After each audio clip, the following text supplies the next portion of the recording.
ಎಲ್ಲರಿಗೂ ನಮಸ್ಕಾರ.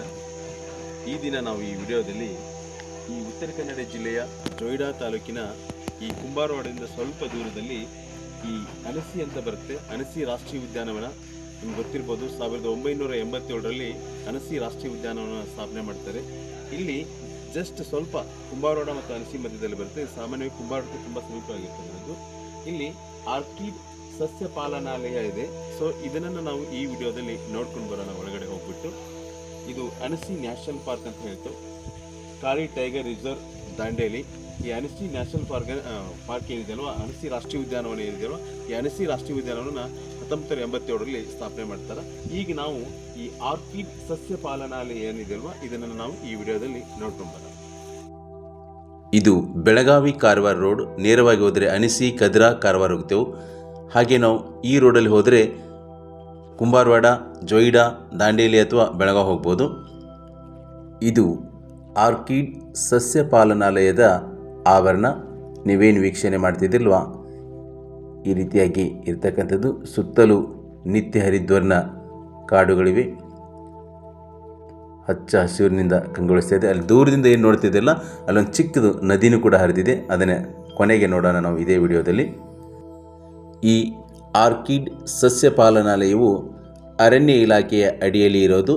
ಇದ್ರ ಬಗ್ಗೆ ನಾವು ಹೆಚ್ಚಿನ ಮಾಹಿತಿಯನ್ನು ಇಲ್ಲಿರುವ ಅರಣ್ಯ ಇಲಾಖೆಯ ಸಿಬ್ಬಂದಿಯಿಂದನೇ ಪಡೆಯೋಣ. ಈ ಹೂಗಳನ್ನು, ಈ ಗಿಡ ಅಲ್ಲ ಇದು, ಈ ಗಿಡದ ಮೇಲ್ಗಡೆ ಮತ್ತೊಂದು ಗಿಡ, ಸಣ್ಣ ಗಿಡ ಬೆಳೀತಾ ಇರುತ್ತೆ ಗೊತ್ತಾ, ಇಲ್ಲಿ ಮುಂದೆ ಕಡೆ ಕಾಣಿಸ್ತದೆ ನೋಡು. ಈ ಥರ ಗಿಡಗಳನ್ನು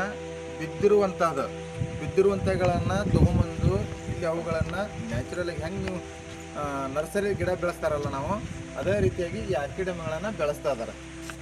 ಅವುಗಳನ್ನು ಯಾವ ರೀತಿ ಬೆಳೆಸ್ತಾರೆ, ಅವುಗಳಿಂದ ಏನು ಉಪಯೋಗಿ, ನಮಗೆ ಅವುಗಳಿಂದ ಯಾಕೆ ನಮಗೆ ಅವಶ್ಯಕತೆ ಅದಾವ ಅನ್ನೋದ್ರ ಬಗ್ಗೆ ಮಾಹಿತಿಯನ್ನು ನಿಮಗೆ ಸಂಪೂರ್ಣವಾಗಿ ಈ ನಮ್ಮ ಸಿಬ್ಬಂದಿಗಳು ನಿಮಗೆ ನೀಡ್ತಾರೆ.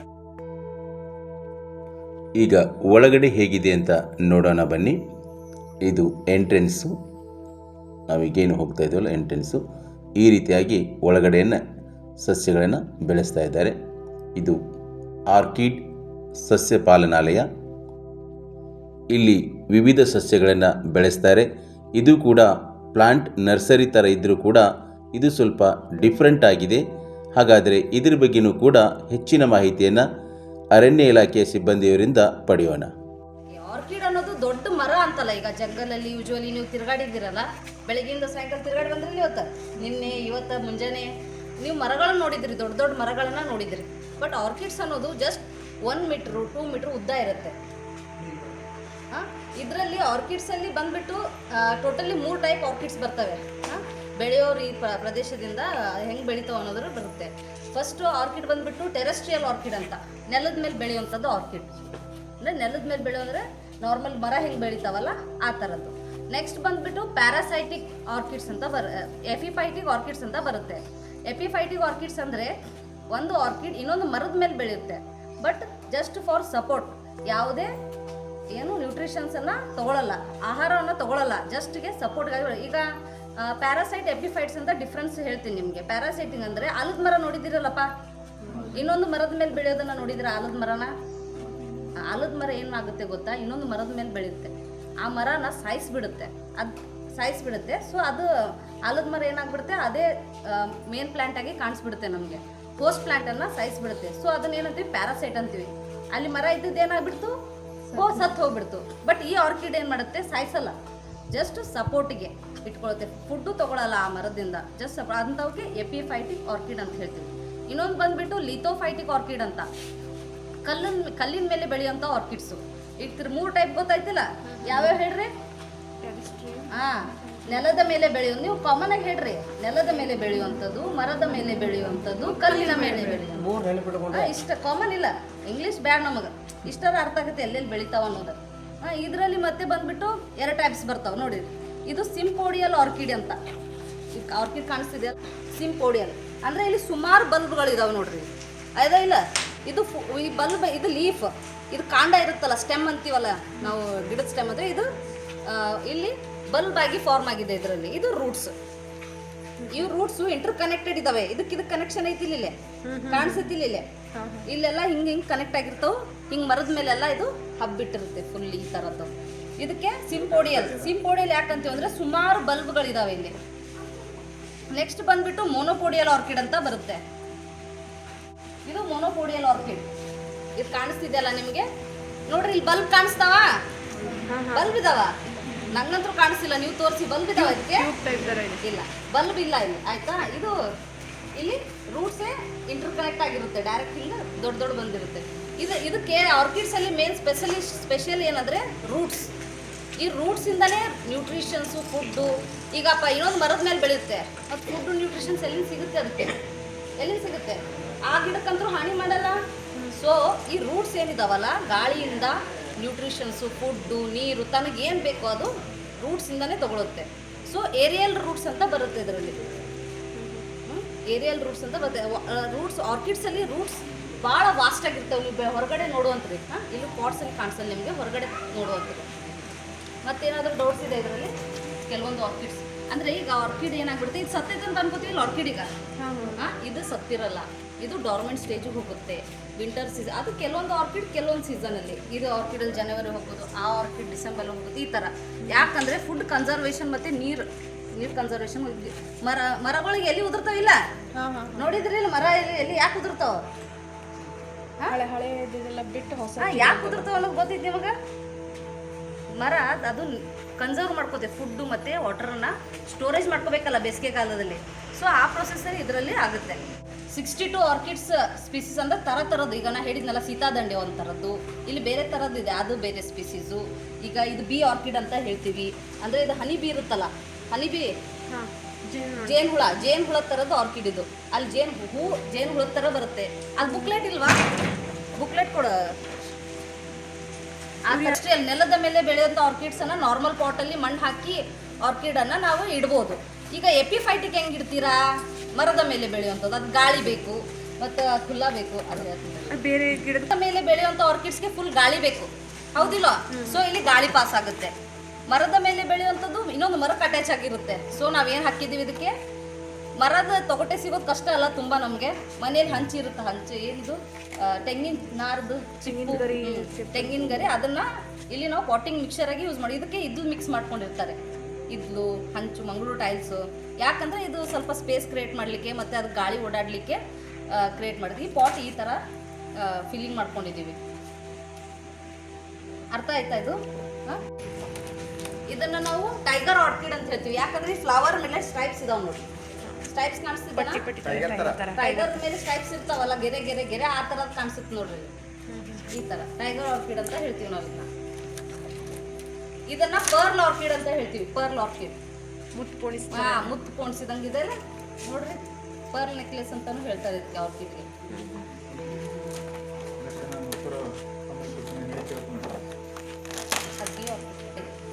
ಜೇನ್ ಹುಳುದ ಥರ ಇಲ್ಲ ಇದು, ಇದೆ ಅದು. ಇದೇನ್ ಮಾಡುತ್ತಂದ್ರೆ ಮಿಮಿಕ್ರಿಯೇ ಮಾಡುತ್ತೆ ಜೇನ್ ಹುಳುದ ಥರ.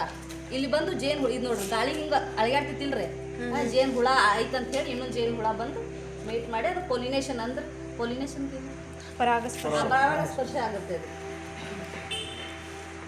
ಮತ್ತೆ ವಸ್ತುನೇ ಇದು ಮೇಡಮ್. ಇದು ಬೆಳೆಸಬೇಕು ಅಂತ ಹೇಳಿದ್ರೆ ಯಾವ ಭಾಗ ಹಾಕಬೇಕು? ಬೇರೆ ಭಾಗ ಹಾಕಬೇಕಾ, ಕಾಂಡದ ಭಾಗ? ಟೋಟಲ್ ಅದು ಆರ್ಕಿಡ್ ಹಾಕಬೇಕು.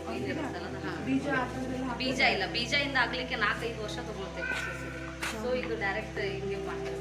ಇದಕ್ಕೆ ಸಣ್ಣ ಬಟ್ ಬಂದ್ಬಿಡುತ್ತೆ ಸೈಡ್ಗೆ. ಅರ್ಥ ಆಯ್ತಾ? ಆರ್ಕಿಡ್ ಸಸ್ಯಗಳ ಬಗ್ಗೆ ನಮ್ಮ ಅರಣ್ಯ ಇಲಾಖೆಯವರು ಸಂಪೂರ್ಣವಾದ ಮಾಹಿತಿಯನ್ನು ನೀಡಿದ್ದಾರೆ. ಇವುಗಳಲ್ಲಿರ್ತಕ್ಕಂಥ ವಿಧಗಳು, ಇವುಗಳನ್ನು ಹೇಗೆ ಬೆಳೆಸಬೇಕು. ಈಗ ನರ್ಸರಿಯಲ್ಲೂ ಕೂಡ ಪ್ಲಾಂಟ್ ಇರುತ್ತೆ, ಸೊ ಅವುಗಳನ್ನು ಬೆಳೆಸೋ ಒಂದು ಪದ್ಧತಿನೇ ಬೇರೆ, ಇವುಗಳನ್ನು ಬೆಳೆಸೋ ಒಂದು ಪದ್ಧತಿನೇ ಬೇರೆ. ನೀವು ಇವುಗಳನ್ನು ವೀಕ್ಷಣೆ ಮಾಡ್ಬೋದು, ಹೇಗೆ ಬೆಳೀತಾ ಇದ್ದಾರೆ ಅಂತ ತಿಳ್ಕೊಂಡ್ಬಿಟ್ಟು. ಇದರ ಬಗ್ಗೆ ಸಂಪೂರ್ಣವಾಗಿರ್ತಕ್ಕಂಥ ಮಾಹಿತಿಯನ್ನು ಈಗಾಗಲೇ ಅವರು ನೀಡಿದ್ದಾರೆ. ನೋಡಿ, ಇಲ್ಲಿ ವಿವಿಧ ಸಸ್ಯಗಳನ್ನು ಬೆಳೀತಾ ಇದ್ದಾರೆ. ತೆಂಗಿನ ಒಂದು ಚಿಪ್ಪು, ಆನಂತರ ಹಂಚುಗಳನ್ನು, ಯಾಕೆಂದರೆ ಅವರಿಗೆ ಮರದ ತೊಗಟೆ ಸಿಗೋದಿಲ್ಲ ಅಂತ, ಹೀಗಾಗಿ ಅವರು ಹಂಚುಗಳನ್ನು ಕೂಡ ಇಲ್ಲಿ ಬಳಕೆ ಮಾಡಿದ್ದಾರೆ. ನೀವು ವೀಕ್ಷಣೆ ಮಾಡ್ಬೋದು. ಸೊ ಅದರಲ್ಲಿ ಹಾಕಿದ್ದಾರೆ ನೋಡಿ ಅವರು. ಸೊ ಅದಕ್ಕೆ ಎಷ್ಟು ಪ್ರಮಾಣದ ನೀರನ್ನು ಹಾಕಬೇಕು ಆ ರೀತಿ ಹಾಕಿಬಿಟ್ಟು ಅವರು ಬೆಳೆಸ್ತಾ ಇದ್ದಾರೆ. ಇಲ್ಲಿ ವಿವಿಧ ರೀತಿಯಾಗಿರ್ತಕ್ಕಂಥ ಆರ್ಕಿಡ್ಗಳನ್ನು ಅವರು ಬೆಳೆಸ್ತಾ ಇದ್ದಾರೆ. ಇದು ಉತ್ತರ ಕನ್ನಡ ಜಿಲ್ಲೆಯ ಜೊಯ್ಡಾ ತಾಲೂಕಿನ ಕುಂಬಾರವಾಡ ಮತ್ತು ಅನಸಿ ಹೋಗಬೇಕಾದ್ರೆ ರಸ್ತೆಯ ಪಕ್ಕದಲ್ಲಿನೇ ಈ ಒಂದು ಆರ್ಕಿಡ್ ಸಸ್ಯ ಪಾಲನಾಲಯ ಇರೋದು. ಇದು ಅರಣ್ಯ ಇಲಾಖೆಯ ಅಡಿಯಲ್ಲಿ ಇದೆ.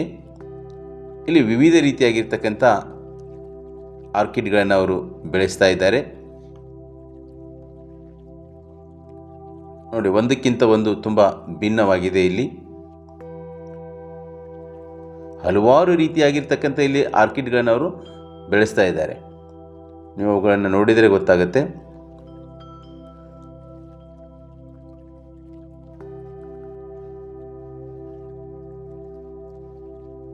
ಇಲ್ಲೊಂದು ನೋಡಿ, ಈ ರೀತಿಯಾಗಿರ್ತಕ್ಕಂಥ ಒಂದು ಆರ್ಕಿಡನ್ನು ಅವರು ಬೆಳೆಸ್ತಾ ಇದ್ದಾರೆ. ಸ್ವಲ್ಪ ಡಿಫ್ರೆಂಟ್ ಆಗಿದೆ ಇದು. ಇಲ್ಲಿ ಒಂದನ್ನು ನೋಡಿ ಯಾವ ರೀತಿಯಾಗಿ ಅದು ಹಾಕಿದ್ದಾರೆ, ಹೆಂಚನ್ನು ಹಾಕಿದ್ದಾರೆ ನೋಡಿ. ನಂತರ ಇಲ್ಲಿ ಆ ತೆಂಗಿನ ಚಿಪ್ಪನ್ನು ಕೂಡ ಹಾಕಿದ್ದಾರೆ. ಯಾಕೆಂದರೆ ಅವ್ರಿಗೆ ಮರದ ತೊಗಟೆ ಸಿಗತಾ ಇದ್ದಾಗ ಅದನ್ನು ಹಾಕ್ತಾ ಇದ್ದರು ಅಂತ ತಿಳ್ಕೊಂಡು ಹೇಳ್ತಾ ಇದ್ರು.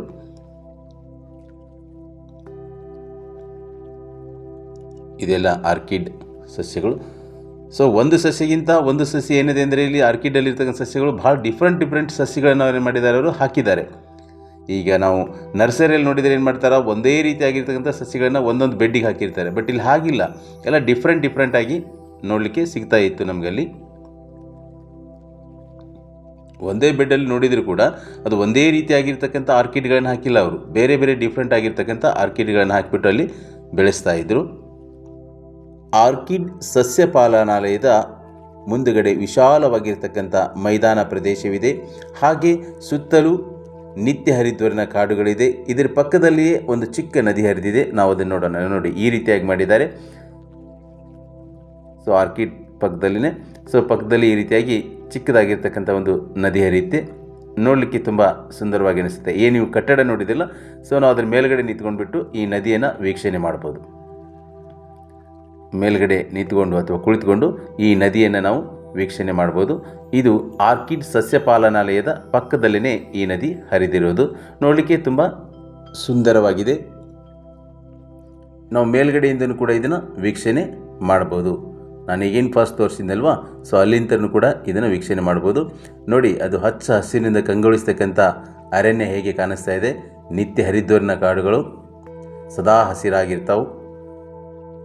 ಆರ್ಕಿಡ್ ಸಸ್ಯಗಳ ಮಾಹಿತಿ, ಇಲ್ಲಿಯ ಪರಿಸರ, ನಿತ್ಯ ಹರಿದ್ವರ್ಣ ಕಾಡುಗಳು, ಹಾಗೆ ಇಲ್ಲಿ ಪಕ್ಕದಲ್ಲಿ ಹರಿಯುವ ಚಿಕ್ಕ ನದಿ ಹೊಸ ಅನುಭವವನ್ನು ನೀಡಿತೆಂದು ಹೇಳುತ್ತಾ ಈ ವಿಡಿಯೋನ ಇಲ್ಲಿಗೆ ಮುಗಿಸ್ತಾ ಇದ್ದೇನೆ. ಮತ್ತೊಂದು ವಿಡಿಯೋದೊಂದಿಗೆ ಸಿಗೋಣ. ಅಲ್ಲಿವರೆಗೂ ಎಲ್ಲರಿಗೂ ನಮಸ್ಕಾರ.